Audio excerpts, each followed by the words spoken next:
Jaya Radha Madhava Kunja Bihari.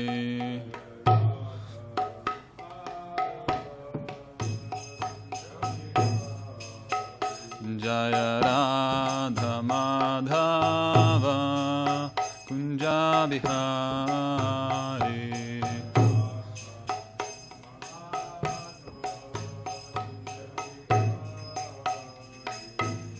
Gopijana Vallabha Girivaradhari.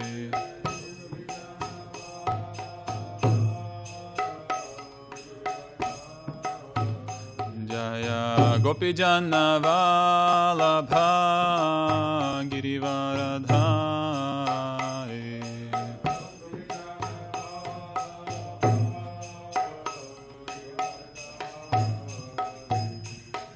Yashodanandana Vrajajana Ranjana.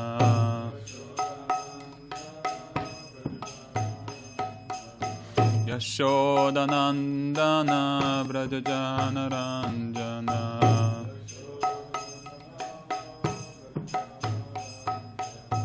Yamunatira Vanachari.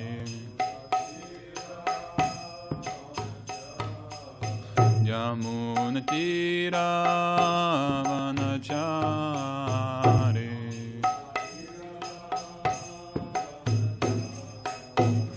Jaya Radha Madhava Kunja Bihari.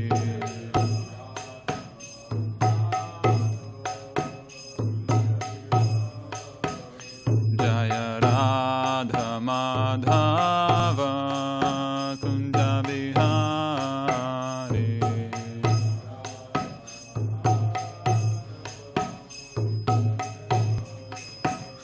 Jaya Gopijana Vallabha Girivaradhari.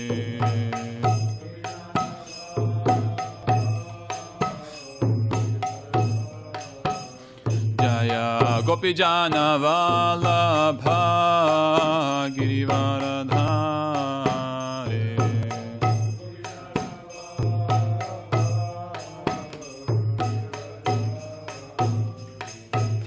Yashodanandana Vrajajana Ranjana.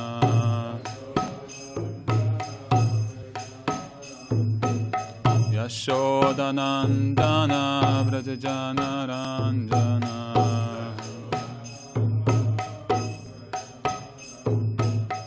Yamunatira Vanachari. Yamunatira Vanachari. Jaya Radha Madhava Kunja Bihari.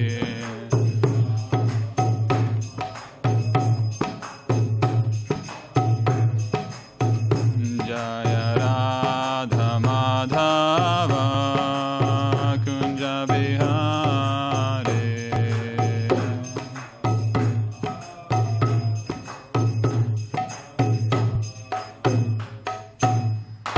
Jayam Vishnu Paraparamahamsa Parivrajikacharya Stotra Srimad Bhakti Vedanta Swami Srila Prabhupada Ki Jai. Jayam Vishnu Paraparamahamsa Parivrajikacharya Stotra Srimad Bhakti Siddhanta Saraswati Goswami Prabhupada Maharaj Ki Jai. Namacharya Shri Haridas Thakur Ki Jai. Prem Shri Gahor Shri Krishna Chaitanya Prabhu Nityananda Shri Advaita Gadadhara Shivasari Gaur Bhakta Vrinda Ki Jai. Shri Shri Radha Krishna Gop Gopinath Shyama Kunda Radha Kunda Giri Govardhan Ki Jai. Shri Vrindavan Dham Ki Jai. Shri Mayapur Dham Ki Jai.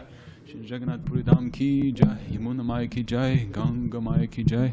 Bhakti Devi Ki Jai. Tulsi Devi Ki Jai. Ananta Koti Vaishnava Vrinda Ki Jai. Samveda Bhakta Vrinda Ki Jai. Shri Harinam Sankirtan Yagya Ki Jai. Transcendental Book Distribution Ki Jai. Shri Gaur Nitai Ki Jai. Shri Shri Radha Giridhari Ki Jai. Shri Jagannath Baladev Subhadra Maharani Ki Jai. All glories to the assembled devotees. All glories to the assembled devotees, Hare Krishna. All glories to the assembled devotees, Hare Krishna. All glories to Sri Sri Guru and Gauranga. All glories to Srila Prabhupada. Srila Prabhupada ki jai.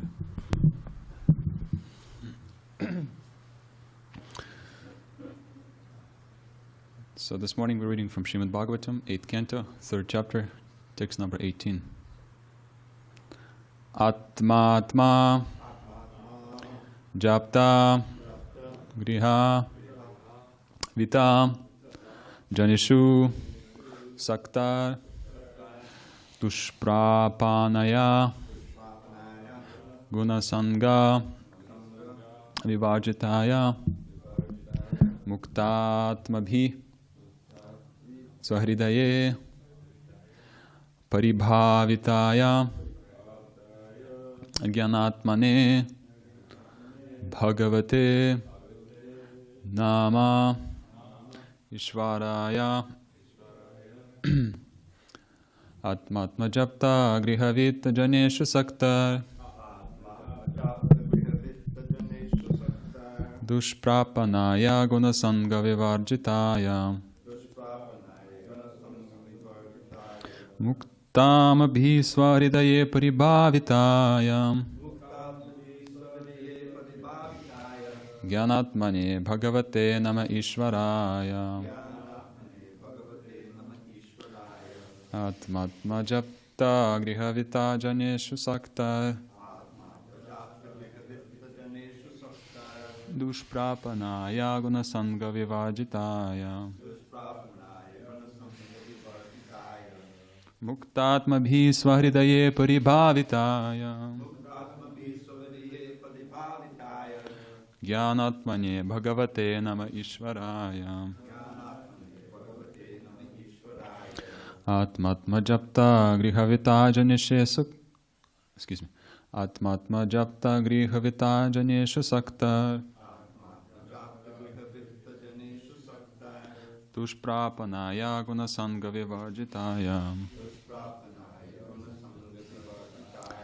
Muktam Abhiswahridaye Paribhavitaya Jnanatmane Bhagavate Nama Ishvaraya. Please chant.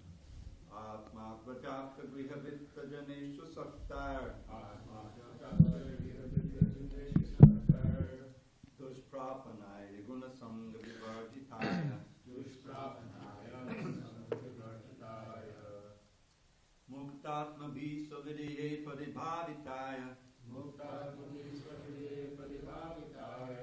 Jnanatmane Bhagavate Nama Ishvaraya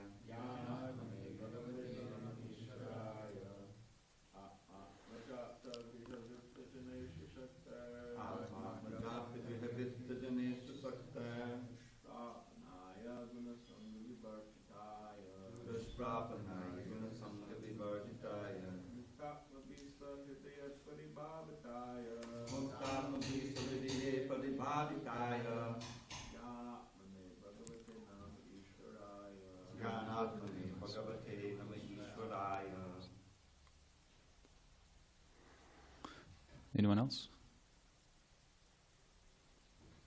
Better chant it through. Anyone online would like to chant?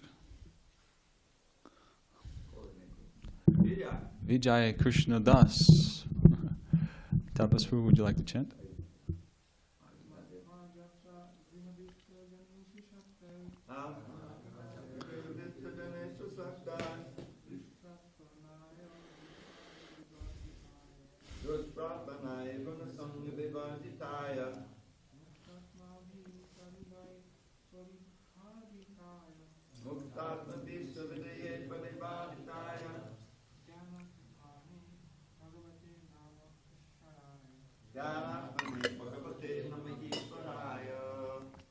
Thank you.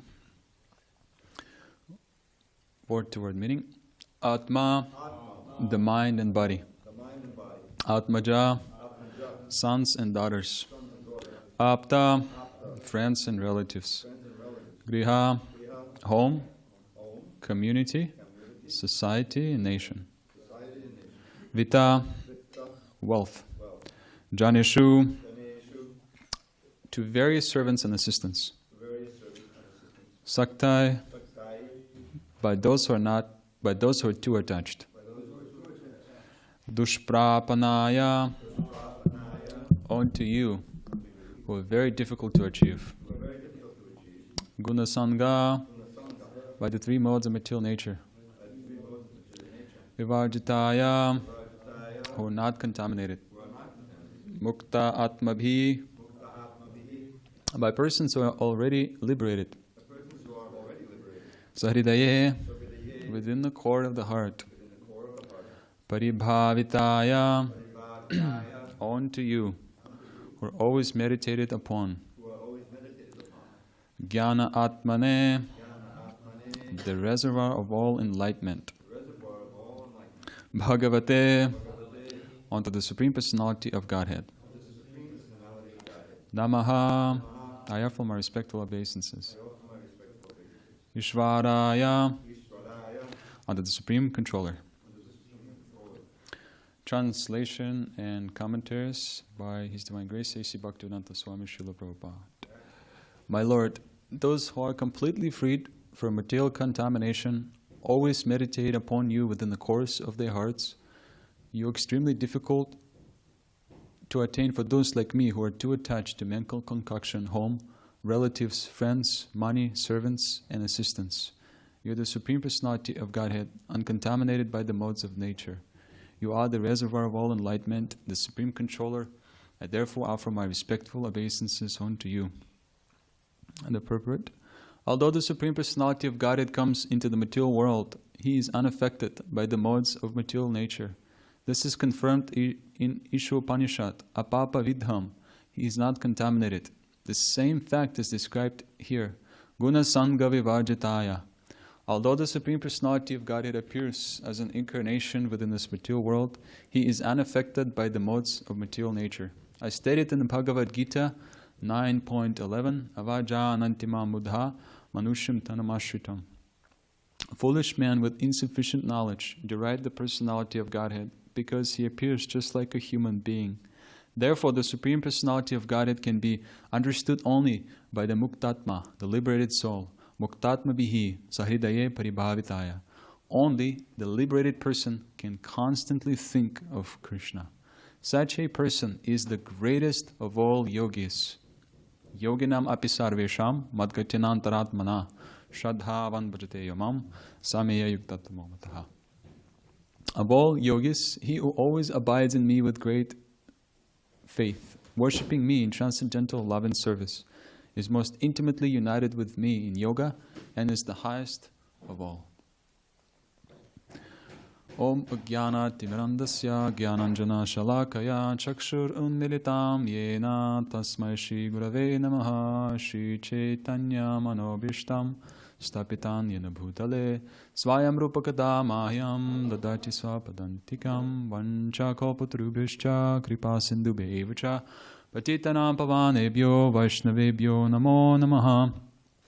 Jai Shri Kṛṣṇa Chaitanya Prabhu Nityananda Shri Advaita Gadadhara Shivasari Gaura Bhakta Vrinda Hare Kṛṣṇa Kṛṣṇa Kṛṣṇa Hare Hare Hare Rama Rama Rama Hare Hare Namo Vishnu Paraya Kṛṣṇa Prishtaya Bhutale Srimati Bhakti Vedanta Swami Niti Namine Namaste Saraswati Deve Gauravani Pracharine Nirvichesha Shunyvari Paschatya Desha Tarine.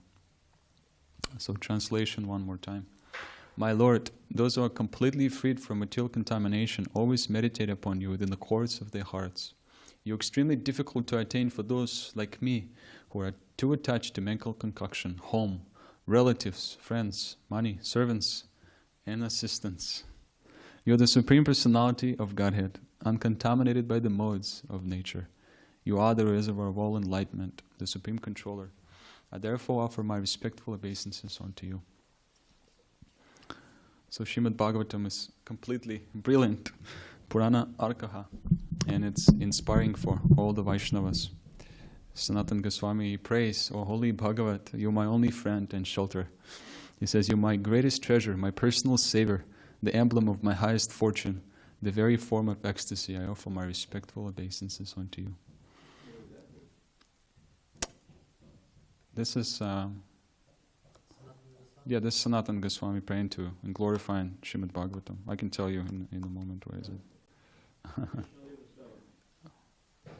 Say it one more time, Bob. Krishna Lila. Okay. Krishna Lilas. Okay.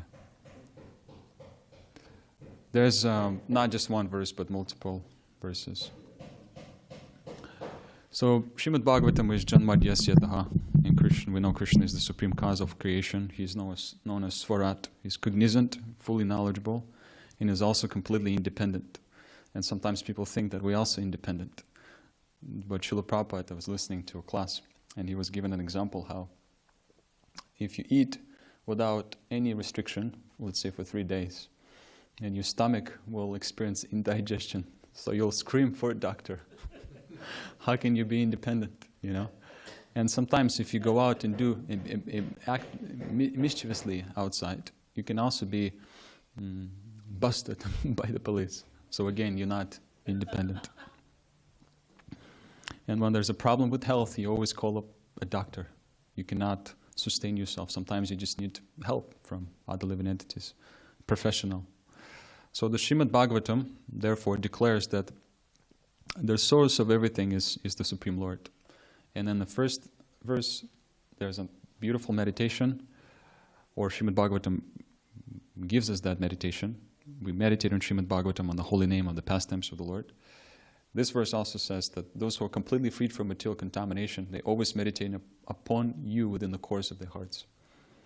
And the first text also says Satyam Param Dimahi. We also see that. And in the 12th canto, the last chapter of Srimad Bhagavatam also says the same thing, Satyam Param Dimahi. It's important to meditate upon that pure Supreme Lord, who is known as the antiseptic. When you meditate on the Supreme Lord, you become purified. Your consciousness becomes purified. Anything that the Supreme Lord touches becomes purified. It says that He's free from suffering and death.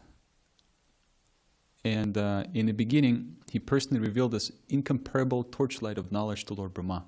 Teni Brahma Hridayadi Kavaya. And Lord Brahma then revealed it to Narada Muni. Narada Muni revealed it to Vyasadeva. And then like this in the parampara, in the lineage, he came to Shukadeva Goswami, Maharaj Parikshit, and now we're also fortunate to hear the message of Srimad Bhagavatam. And it's very interesting. Srila Prabhupada describes to that verse 12, 13, 19 in the commentaries. He says, it is to be understood that Lord Krishna Himself is speaking the absolute truth through the agency of His pure representatives. So when we speak on the absolute truth, actually Krishna is speaking through us. Of course, if we are qualified to be called a pure representative. But that's what we aspire for. And it says, anyone who submissively hears this literature from the Lord's bona fide devotees transcends his conditioned state and becomes qualified to meditate upon that absolute truth and serve Him. Satyam Param Dimahi.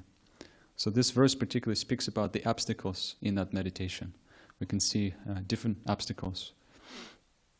And it would be very difficult to meditate on the Supreme Lord, on the Satyam Param.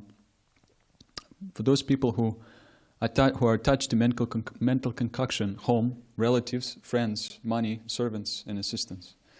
And maybe to a surprise, we can see among the list in this different titles and these different things that I mentioned here, home. Sometimes people wonder, why is that attachment to my relatives, my home, is a bad thing. And we understand that attachment will be there. It's a fact. There'll be some kind of attachment to a particular degree. But if you overly attach, that's when it becomes a problem. It becomes an obstacle.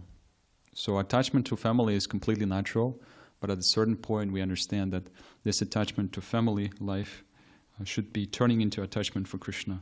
That's where we come as a family together to train ourselves and remind ourselves and help ourselves to be fully attached to the Lord. And there could be also many different obstacles in spiritual life. But Srila Prabhupada says we do not care for these obstacles. We must push on this great movement and we must preach. For example, this is how determination is developed if we just tolerantly and patiently push on following the instructions of Srila Prabhupada and our spiritual teachers. And we were in Ratha Yatra just a couple of days ago, and there were also some obstacles that we experienced there. There were some problems with the microphone. We couldn't really, microphones were working, but at some point they would break and you couldn't really hear the devotees chanting. And in the beginning also we got there quite early, we were waiting in some groups behind us and in front of us. They were very loud, playing loud music. That is, obviously was not pleasant to hear for the devotees. But nevertheless, we patiently tolerated those things to eventually glorify Kṛṣṇa and chant the holy name.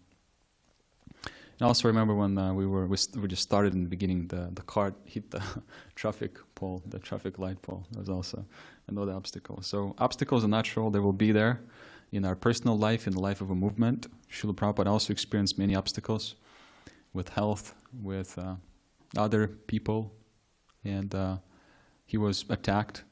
And so this is the nature of material world. To have a genuine spiritual movement is quite difficult in this material world. So this verse also mentions a few things that are important. What gets in the way of seeing Kṛṣṇa, for example? And like I said, it's different attachments. And it would be our misfortune if we don't realize and don't learn how to relate to Kṛṣṇa, utilizing our abilities, our talents, our inclinations in service of the Lord. There's a nice example when Lord Shiva and Parvati, they were walking in a village and they saw a Brahmana who was begging for food. And that Brahmana, he seemed to be very unfortunate. He seemed to be not understanding the value of meeting such great souls as Lord Shiva and Parvati.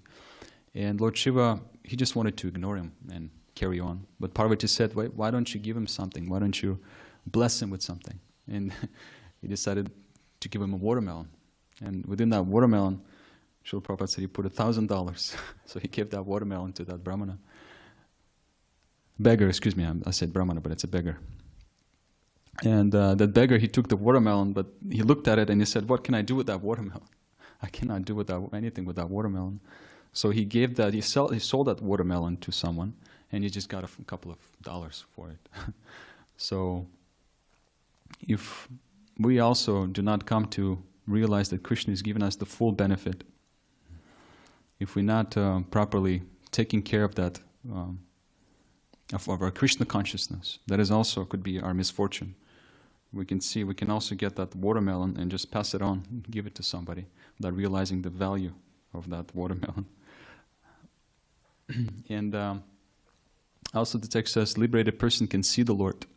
And what do we need to be liberated from is explained in the Bhagavad Gita, that the modes of nature are affecting us. And they compare to the rope with several different strands. They're very tightly bounding us. And Srila Prabhupada was also mentioning that in the beginning I had nothing, so I didn't experience any anxiety. And then at the end I had everything, but I also didn't experience any anxiety.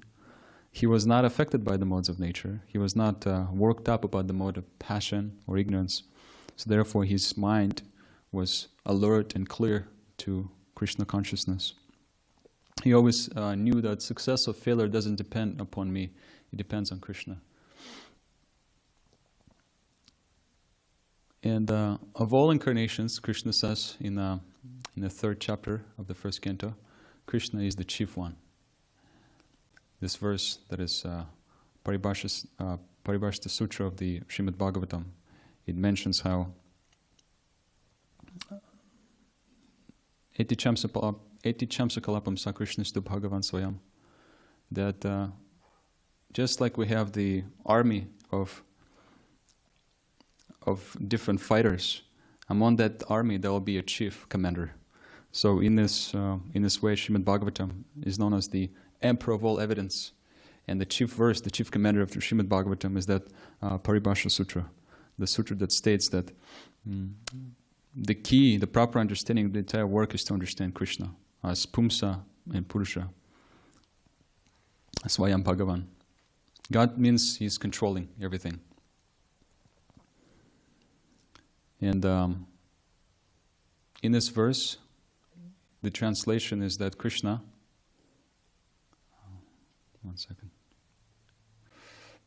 Kṛṣṇa is the controller, or is the original personality of Godhead. There's many plenary portions, or the expansions of the plenary portions, many incarnations. This chapter lists many different incarnations that come, chapter number 3 of Srimad Bhagavatam, the first canto. But Kṛṣṇa, he says that I am the chief, I am the original personality of Godhead. So, and the purpose why the Lord comes is to, Mridayanti Yuge, is to protect the theists. And like I said in the beginning, there's so many forces that can be creating so many obstacles. There's so many enemies in the material world. Indrari, enemies of the devotees.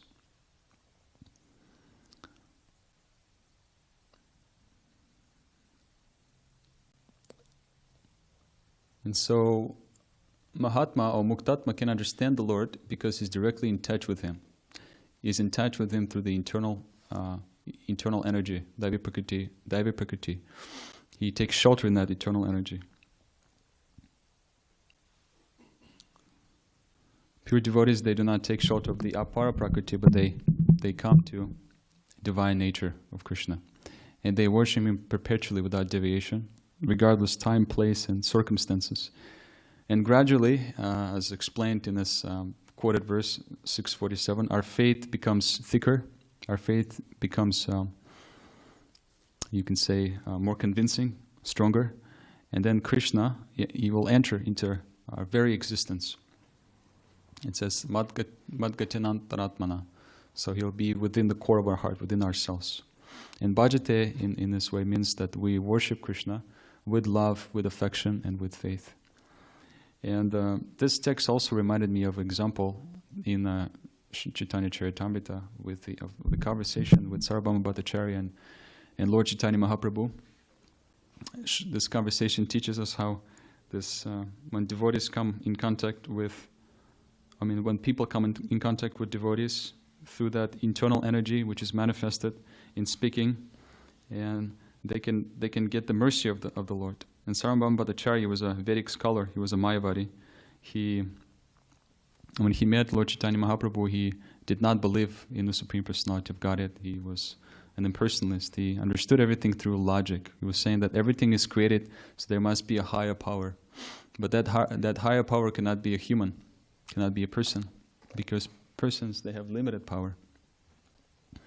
So when Lord Chaitanya Mahaprabhu went to Puri, actually it happened after the incident that took place of Lord Nityananda breaking his danda.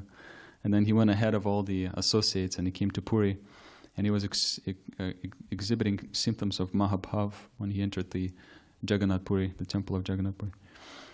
And then Sarvabhauma Bhattacharya saw him there in complete ecstasy. And then at first he did not know that if Lord Chaitanya Mahaprabhu was experiencing genuine ecstasy. But then he came close to him and realized that this is actually the genuine symptoms. So he took him into his house, and then in his house there was Gopinath Acharya, and all the devotees, they also came. And Gopinath Acharya was trying to convince and explain to Sarvabhauma Bhattacharya that actually Kṛṣṇa, Lord Chaitanya is Kṛṣṇa, is the Supreme Personality of Godhead. But he wouldn't accept it. He would say that, no, Lord doesn't come in Kali Yuga, he's known as Tri Yuga. So at some point, Lord Chaitanya Mahaprabhu actually started speaking with Sarvabhauma Bhattacharya, and he told him that I'm a young sannyasi, so I'm accepting you as my guru, so you can now instruct me in the science of self-realization. And they both started speaking one morning in Jagannath Puri. For 7 days, Sarvabhauma Bhattacharya was explaining the philosophy of Vedanta Sutra, and Sri Chaitanya Mahaprabhu was just sitting without saying anything. He was quiet, he was being quiet. And Sarvabhauma Bhattacharya wasn't sure if Lord Chaitanya Mahaprabhu was hearing everything and understanding. And then the Lord said that I'm hearing you. I'm clearly, I can hear you. I can understand what you're saying. But the philosophy, the way you present it, this is what is not clear to me. He said the personal understanding is more complete than the impersonal understanding, because it explains why everything we see is full of variety. And that way, if we come from the impersonal source, devoid of personality, and there's no form, it's completely illogical. The source of everything must also have the personality and form. After all, you cannot give what you have not got. He was explaining to Sarvabhauma Bhattacharya.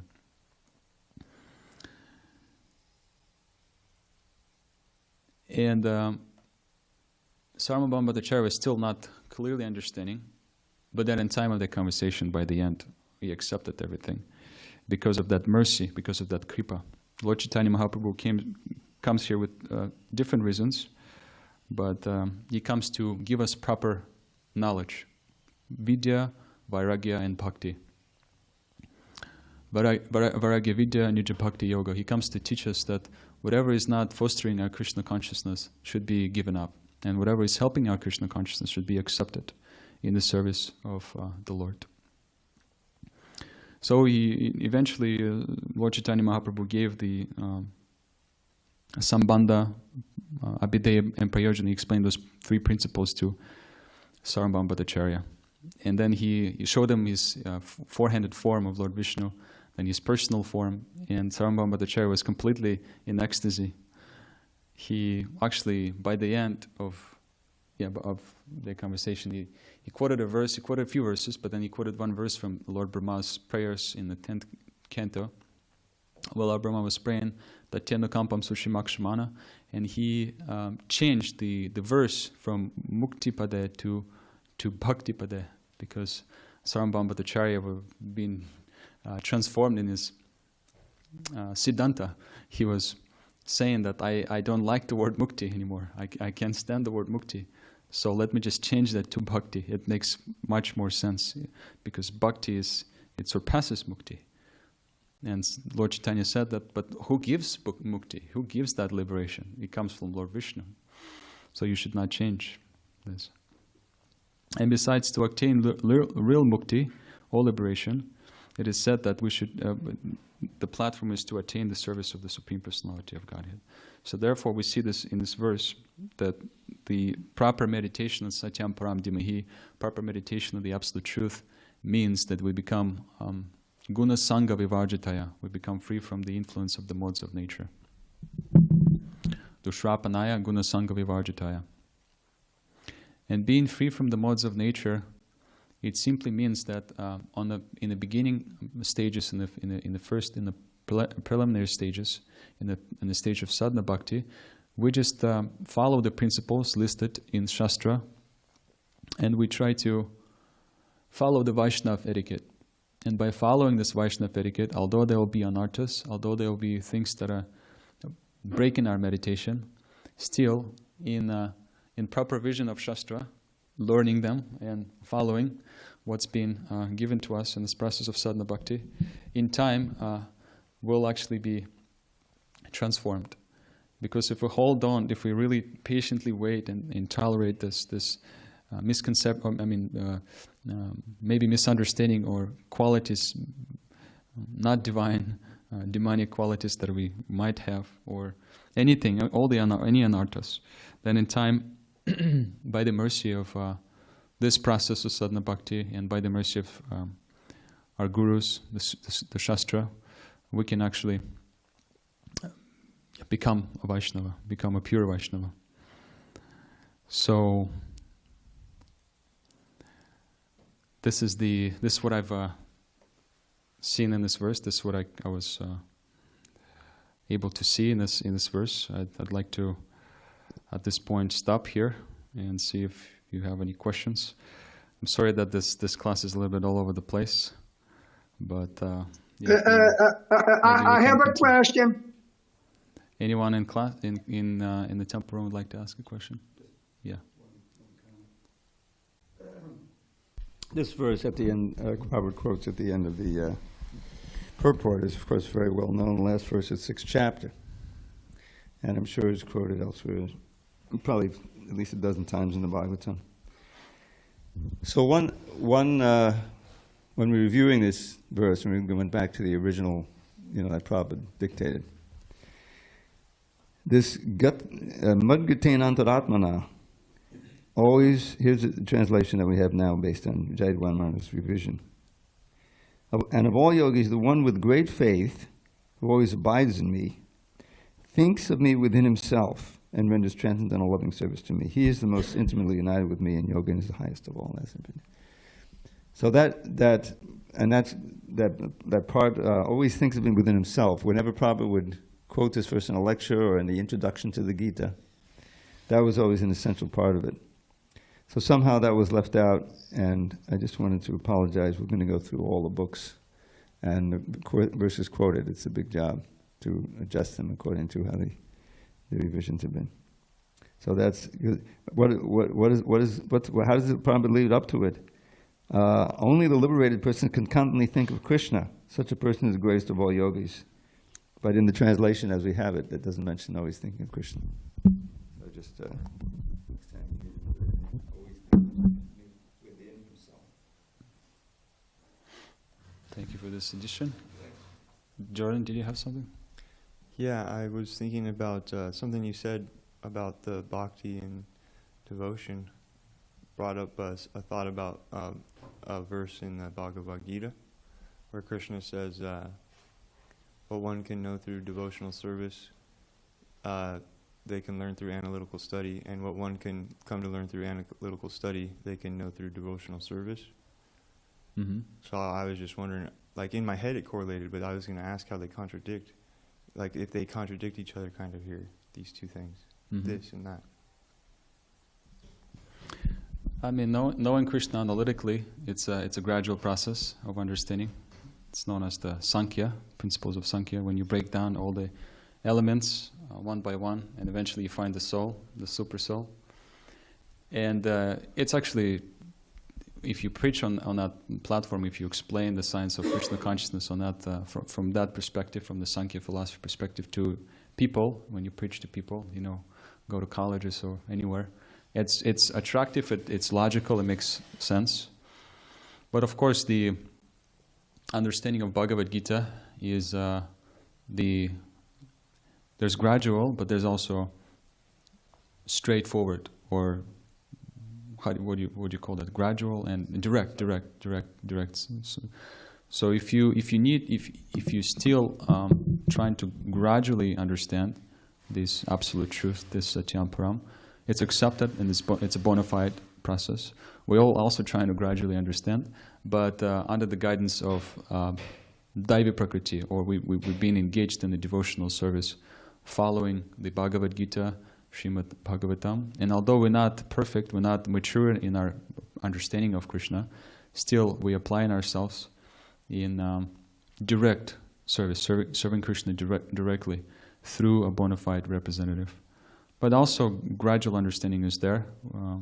We can reach in the Srimad Bhagavatam, the 3rd canto, or even the 7th canto where Kṛṣṇa 7th chapter of the Bhagavad Gita where Kṛṣṇa starts speaking about himself. He also speaks about the importance of hearing and seeing me in different forms. For example, you can see Kṛṣṇa as a light of moon and sun, as a taste in water, as a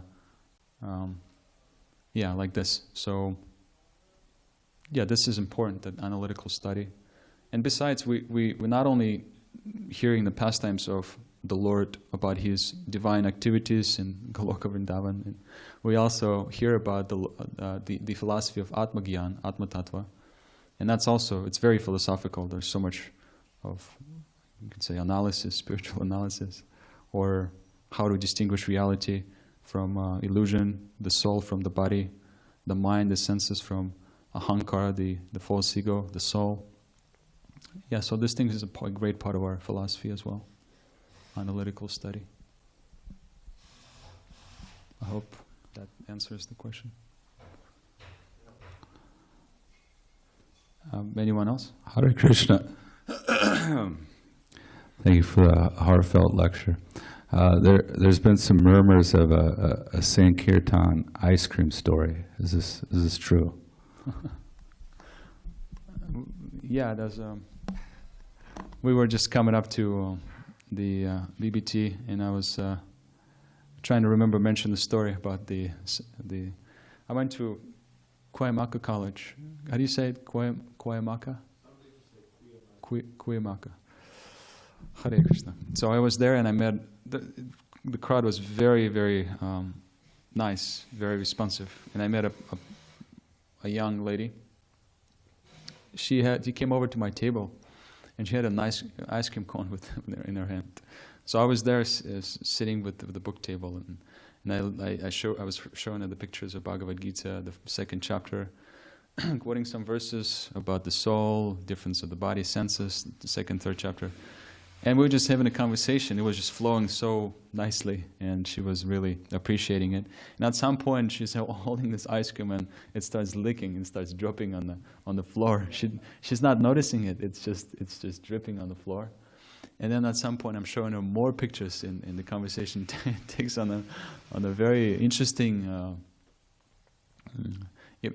She's really involved, and then she drops the ice cream on the floor. She loses the ice cream. Yeah, the whole cone on the floor, like that, the whole cone. And she's like, "Wow, I've never met anyone like that. I've never had such a conversation with anyone before. This is really amazing." She said it like that. She got ecstasized. Yes, she got by Srila Prabhupada's purports, and of course Lord Krishna's direct words. She was ecstasized.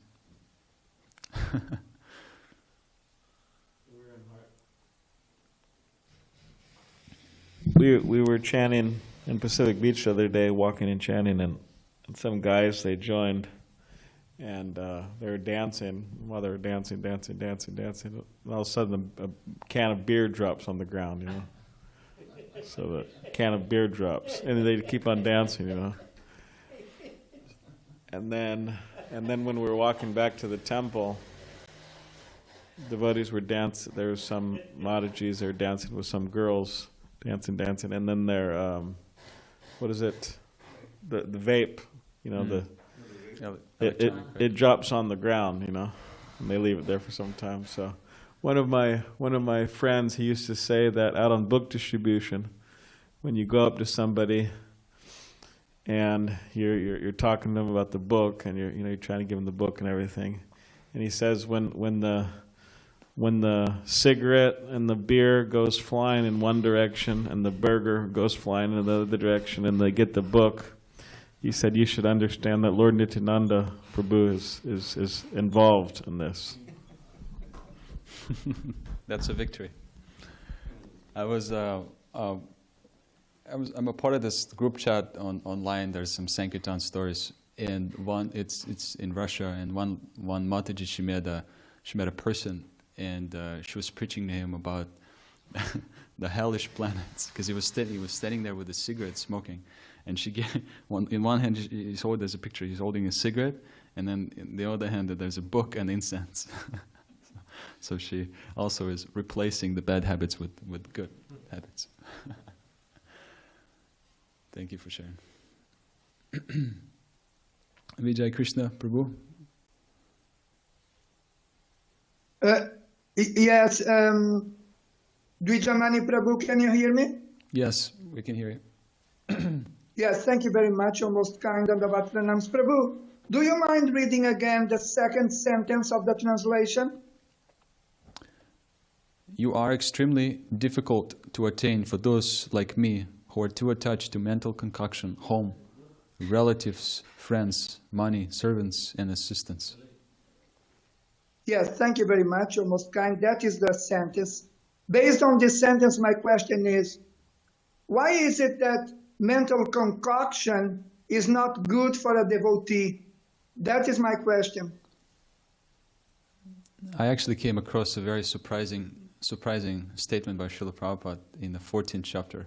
He said that mental speculation is good, but only if you try to discuss and try to understand. He was speaking about the modes of nature, the 14th chapter. I'll actually read it as he stated, so I don't deviate from what Srila Prabhupada was trying to say. But generally speaking, mental concoction is not good, because if the Supreme Personality of Godhead, Satyam Param, is not in the picture, then what are you trying to actually, what would be the conclusion of that speculation, of that concoction? It's not going to lead you anywhere besides more confusion.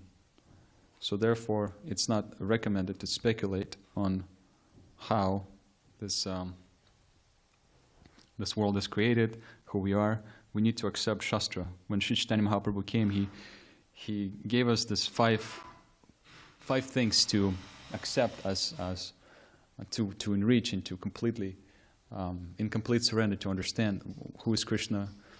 So first thing is he was speaking about how the goal of our practice is Kṛṣṇa, and Kṛṣṇa is the Supreme Person, is the original Supreme Personality of Godhead. He was also speaking how Pramanam, or the evidence, the supreme evidence, is Srimad Bhagavatam, spotless Purana, and he was speaking about that the highest worship is performed by the gopis in Vrindavan. And also he was, the last one is that the Vrindavan is not different from Kṛṣṇa. Yeah, so these are five things that we accept. And apart from anything else is just it's speculation. It's not giving us the goal of, it's not explaining the goal of life. So this is what Srila Prabhupada says in the first text to Bhagavad Gita, chapter 14. He said that if one understands this chapter through the process of philosophical speculation, he will come to an understanding of devotional service. So that means that if we speculate on or try to deeply understand this chapter of the modes of nature, we can finally, eventually understand that beyond the mode is Nirguna, is the Supreme Lord. And if we properly, with guidance of acharyas and spiritual master, if we properly see that the modes, they're interacting, they're working, they're binding.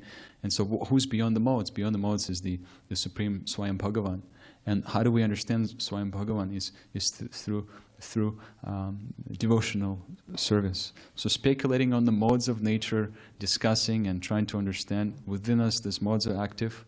Of course, we're not trying to analyze the modes of any other devotees like that. We don't do that exactly, but we try to see that the world is conducted, this Mahamaya, this external energy of the Lord, it's controlling everyone and everything. But it's an energy of the Lord. So ultimately, Maya Dakshina Prakriti Swete Sacharacharam, all the moving and non-moving things are controlled by the Lord. And this external Maya Shakti is also a servant of the Supreme Lord. So who's behind this modes of nature is Kṛṣṇa himself. So therefore, he says, again I shall declare to you the supreme wisdom, the best of all knowledge, knowing which all the sages have attained the supreme perfection. So we'll be able to attain the supreme perfection if we properly speculate on things related to the modes of nature which lead us to bhakti. But other things, other mental concoction speculation, that's the fallacy. It doesn't lead us to devotional service. It leads us somewhere else, but devotional service. So when you speculate on the absolute truth, we eventually end up, we pack up and go on serving. But if you speculate on something else, we might even find it offensive. We might find argumentative. People, when they argue, when they speculate, when they discuss things, eventually it becomes argumentative. They become mad and disrespectful. And so where does it lead us? It leads us in dissatisfaction and misunderstanding of why did we come here in the first place. So we just become mad. So that's why mental speculation on anything but the absolute truth is not helpful to our spiritual life. Is that okay, Vijay Krishna Prabhu? Would you like to add anything? No, I don't need to add anything because I think that you answered my question in the most intelligent and beautiful way, Prabhu. Thank you very much. Hare Krishna. Glories to Srila Prabhupada. Hare Krishna. Hare Krishna. Sorry, one question. How does the four defects play into mental speculation? Yeah, well, that's a good point also. Chad is saying that there are four defects. So if we, trying to analyze anything on the basis of our four defects, imperfect senses, we're cheating, we have we make mistakes, and we fall into illusion. So if we base our judgment on these 4 defects, and like I said, that we'll just be boiling in that realm of mistakes, confusion, illusion, dissatisfaction, and improper guidance. So it's a good point that we have to come to someone who is beyond mistakes, Kṛṣṇa, who's completely pure, just like this text was saying, that Kṛṣṇa, in the Shirsh Upanishad 8th chapter, he was saying that Kṛṣṇa, he's known as apapa vidham. Let me just find this here. Apapa vidham means that he is antiseptic, shuddham, antiseptic, and prophylactic. So he's antiseptic in the sense that even an impure thing can become purified just by touching him. And prophylactic refers to the power of his association. So just like the sun, Srila Prabhupada gives an example, it's not touched by anything dirty, anything contaminated, but it dries up the moisture, but it's not affected by a dirty place. It purifies it. So similarly, Lord Kṛṣṇa is also purifying us. Even if we contaminate it, we have improper akama sarva karma, karma va. So if we have material desires, if we don't have any material desires, even liberated persons, Sarvabhauma Bhattacharya is hearing that even liberated persons, they happily glorify, they happily come and hear Srimad Bhagavatam. But the source has to be also pure. The source has to be Kṛṣṇa. So thank you. That's a good point for defects. Hare Krishna. Dvijamani Prabhu, if I may, what is the verse you from which you quoted Srila Prabhupada mentioning mental speculation?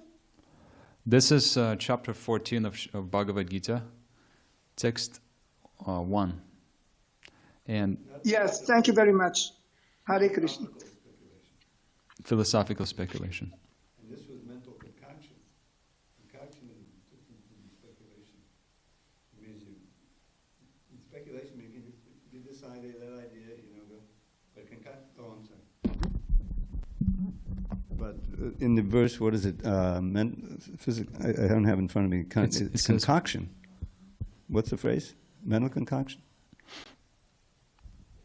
Mental concoction, that's right.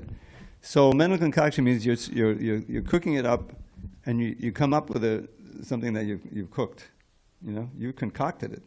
Whereas and not just mental speculation, but philosophical speculation means that you're exposing yourself to this idea, this philosophical idea. There's a different quality there. Because I just looked up philosophical. Prabhupada uses that phrase philosophical speculation quite often, and it's often can be in a positive way. But the word concoction means you've imagined something, and you're having faith. So concoction is never used in a positive sense. Yeah, there's no firm evidence in concoction. Okay, thank you so much for your attention. Srimad Bhagavatam ki jai, Srila Prabhupada ki jai, Ananta Vaishnava ki jai.